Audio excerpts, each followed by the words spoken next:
경성 시가지를 둘러본 소감. 도남동 회관 불법연구회의 경성지회. 경치 좋고 숲속에 자리 잡아 수도하기 최고인 도량. 그러나 교통이 불편하고 전기가 들어오지 않는 것이 아쉬웠다. 소태사는 전기가 들어오고 회원들이 쉽게 찾아올 수 있는 곳을 모색하였다. 제자들과 동소문을 지나 성북동 일대를 답사하기도 하였고 어느 날은 황정신행의 자가용으로 우일이 주변을 둘러보기도 했다. 그러나 둘러본 곳마다 전기가 들어오지 않는 것은 마찬가지였다. 불법연구회는 인간이 없는 상간에 모임처를 두는 것을 지향하며 사람들이 쉽게 뇌양할 수 있는 곳에 모임처를 두고자 하였다. 그러기 위해서는 사대문 안에 자리를 잡아야 했으나 아직은 경제력이 미치지 못하였다. 그래서인지 회원들의 모임처인 회관은 늘 전기가 미치지 못하는 외진 곳에 있었다. 어디 불법연구의 경성지회만 그렇던가 조선인 집단촌들은 대부분 전기가 들어오지 못했다. 조선인들에게 전기는 필수품이 아니라 사치품이었다. 구불구불한 골목길을 따라 들어선 조선인 마을은 밤이 되면 적막했다. 전기를 처음에는 건달불이라 하여 꺼리기 일쑤였으나 호롱불 너머의 어두운 삶에 익숙했던 조선 사람들도 어느새 동경의 대상이 되었다. 밤에 족쇄가 풀려버렸다. 화려한 야경과 형형색색의 네온사인, 진열장의 조명 등으로 현란하게 치장한 도심의 풍경은 사람들을 유혹하는 마법이었다. 전기는 사람들에게 대명천지를 열어주었다. 사람들은 마법에 홀린 듯 밤거리의 불빛 속을 떠돌아다녔다. 하루는 소태산 대종사 저녁을 일찍 드시고 박창기와 함께 시내 나들이에 나섰다. 창기는 경성태생이라 경성 시내를 잘 알고 있었다. 창기야, 오늘은 저녁 일찍 먹고 남촌 진고개로 구경 갔다 오자. 무엇을 준비해야 될까요? 특별히 준비할 것은 없다. 사람들이 어떻게 사는지 밥마실 한번 다녀오자. 박창기는 소태산 스승을 모시고 앵두나무골을 내려와 삼성교에서 전차에 올랐다. 전차는 동소문을 거쳐 종로 사가에 도달했다. 다음 역은 황금정 사가였다. 스승님, 종로에서 내릴까요? 황금정에서 내릴까요? 황금정 사가에서 내려 진고개 쪽으로 가보자. 황금정은 많은 금융기관이 자리 잡고 있었다. 창기는 소태산 스승님께서 웬일로 밥마시를 가자고 하시는지 아직도 그 이중을 알 수 없었다. 황금정의 가로는 반듯했으며 마치 전봇대가 열병하는 군인처럼 세워져 있었다. 스승님, 은행들이 웅장하네요.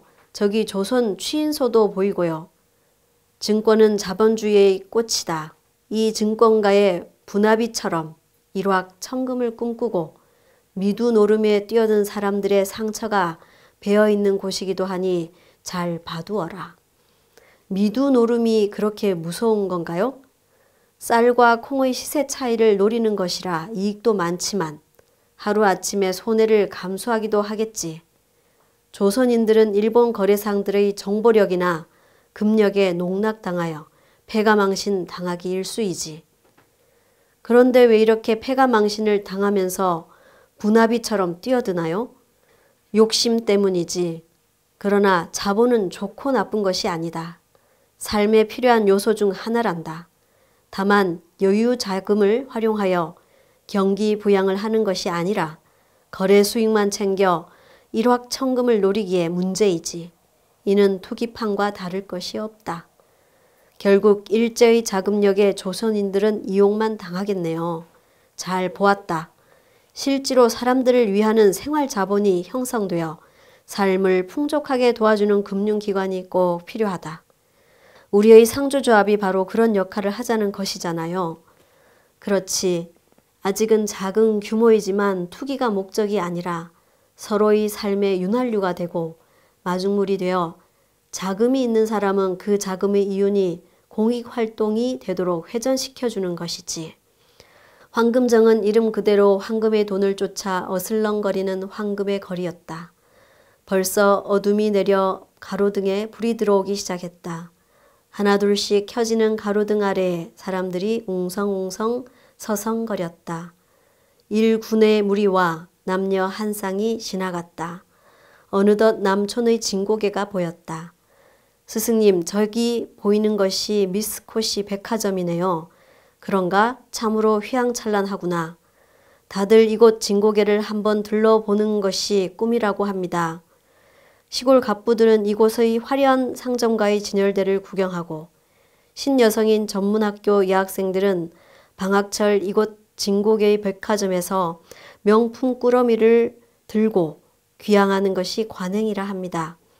이곳 남촌은 조선인 집성지, 북촌과는 비교가 안 되게 화려하구나.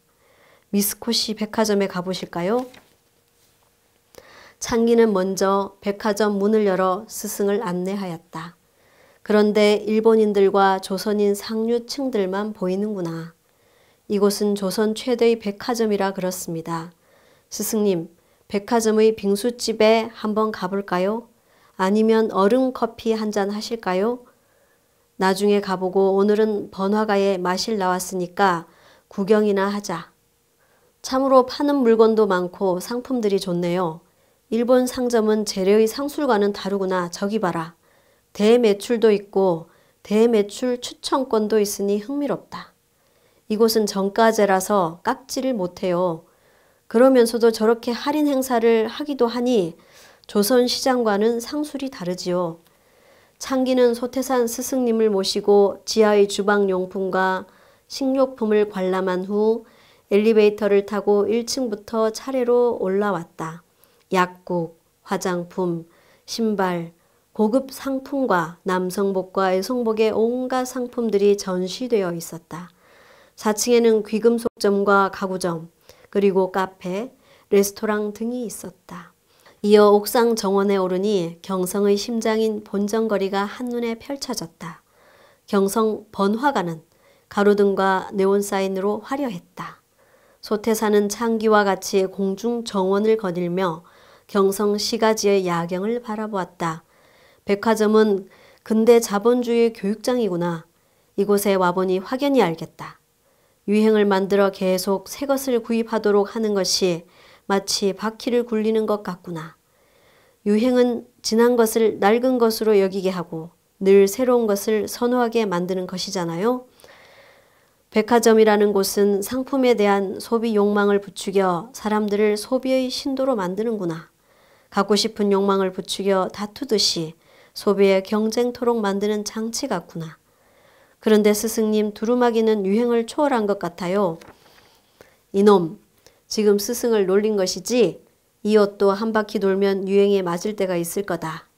죄송합니다. 너무 검소하셨어요. 새 옷 좀 사 입으셔야 이 사람들도 먹고 살지요. 어찌되었든 유행에 너무 민감하게 끌려다녀서도 안 된다. 그렇다고 유행에 멈춰서도 안 된다. 유행은 유행대로 가치가 있으니까. 그럼 유행이 나쁜 것은 아니네요. 잘 사용하여 인간의 삶에 도움이 되도록 하면 된다. 그러나 사람들이 유행에 끌려다니기 쉽지 잘 사용하기는 어려울 것인데요. 그래서 이러한 물질 문명의 유행을 잘 선도하고 선용하는 눈 밝은 사람들이 많아야 할 것이다. 예, 제가 먼저 그런 실력을 갖추도록 하겠습니다. 창기의 명랑한 대답에 소태산도 자연히 마음이 가벼워졌다. 백화점을 쭉 살펴보니 고객 위주의 구매술이 조선 상인과는 다르구나. 배워야겠다. 스승님, 저 카페가 저를 부르는 것 같아요. 얼음 커피를 한 잔 먹어보고 싶은데요. 그러냐? 너희 성화에 어서 밖으로 나가야겠다. 창기는 엘리베이터를 타고 소태산 스승의 뒤를 따라 밖으로 나왔다. 쭉 뻗은 도로에는 자가용과 택시들이 운행하고 있고 전차들이 노선을 따라 수시로 지나다녔다. 이 일대에 백화점들이 몰려있기 때문이었다. 스승님, 참으로 물질 문명은 대단한 것 같아요. 저 문명은 과학에서 출발했다. 우리 조선도 과학을 배워야 한다. 젊은이들이 서양의 과학을 배워서 물질 문명을 활용할 줄 알아야 할 것이다. 스승님은 저희들에게 도학을 가르치면서 왜 과학을 또 배워야 한다고 하십니까? 너희들은 도학을 전문해야 한다. 그렇다고 과학을 외면하라는 것이 아니다. 도학과 과학은 별개가 아니다. 조선이 부강해지려면 도학도 배우고 과학도 배워야 한다. 저 상점들의 온갖 물건들이 다 과학에 의해 만들어진 물질 문명이지요. 전차를 움직이고 이런 밤을 환히 밝히는 전기도 다 과학의 원리를 이용한 것 아니냐. 증기기관차도 열역학을 응용한 것이라 합니다. 창기는 학교 교육을 받아서 많이 아는구나. 전화도 얼마나 신기하냐. 옛날 같으면 이 전화를 보고 신통이라 할 것이다. 전시는 어떻고 며칠이면 도착하는 우편도 옛사람들이 보면 귀신의 짓이라 할 것이다. 예, 스승님. 바로 옆에 경성 우체국이 있네요. 건너편에는 조선은행도 보이고요. 오, 붉은 벽돌이 참으로 아름답구나. 건물들이 다들 웅장하다. 사람들은 이곳 남촌거리의 화려한 불빛에 한 번이라도 오지 않고는 못 베긴다고 합니다. 이곳은 물질 문명을 구경하는 통가 의뢰의 장소랍니다. 자, 밤도 깊었으니 이제 돌아가야겠다. 전차로 황금정 사가까지 가서 도남동 가는 전차로 갈아타면 되겠습니다. 내가 왜 오늘 이곳에 밥 마시러 오자고 했는지 궁금하지? 예. 서울 경성에 오가면서 시가지를 둘러보고 느낀 소감이 있다. 그 감상의 하나는 물질 문명이며 또 하나는 도덕 문명이다. 때마침 전차가 오자 창기는 소태상 스승에게 탑승하시도록 안내했다. 소태사는 전차에 올라 자리에 앉으셨다. 창기는 그 앞에 섰다.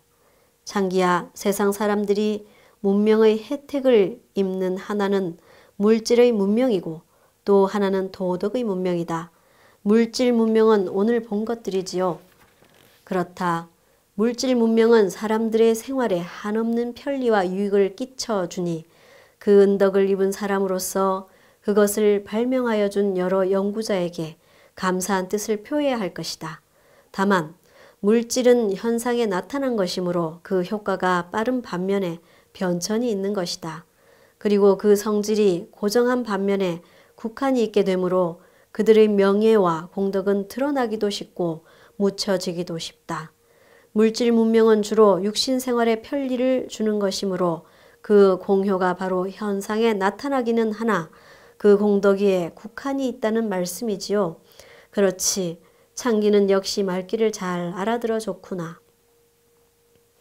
그렇다면 도덕 문명은 물질 문명의 반대인가요? 밀접한 관계이지.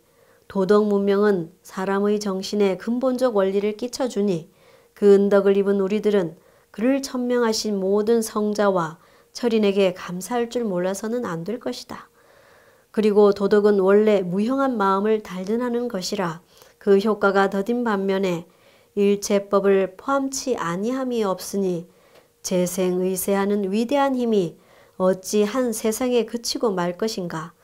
그러나 요즘 사람들은 이곳 거리를 떠도는 사람들처럼 물질 문명의 현상은 찾을 줄 아나 도덕 문명의 근본은 찾는 자 적으니 큰 유감이다.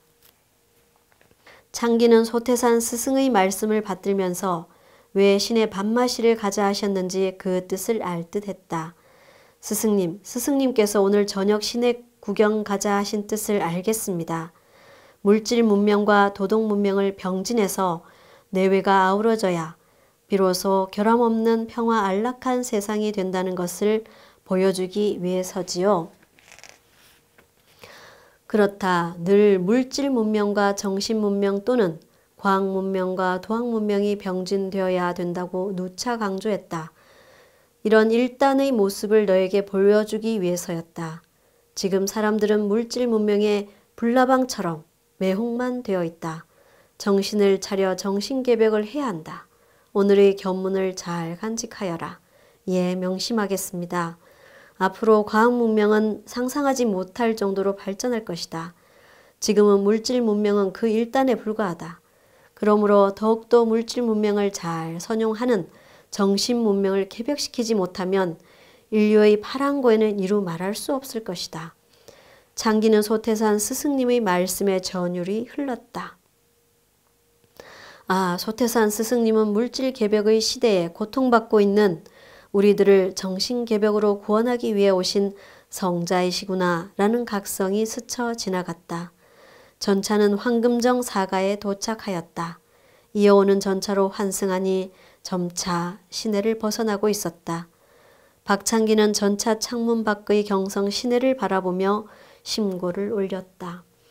사은이시여, 오늘 이렇게 스승님과 함께 경성 시내를 둘러보게 되어서 감사하옵나이다. 특히 스승님께서 일깨워주신 정신개벽의 서원이 활짝 꽃피도록 살펴주시옵소서. 원래 형상이 없는 마음을 단련하여 물질 문명을 잘 구하고 사용하는 재생의서의 운전자가 되도록 경책하여 주십시오. 그리하여 물질 문명과 도덕 문명을 병행하여 참 문명 세계를 건설하는 주역이 되도록 조감하옵소서. 일심으로 비옵나이다. 어느덧 전차는 동소문을 지나 앵두나무골에 다다르고 있었다.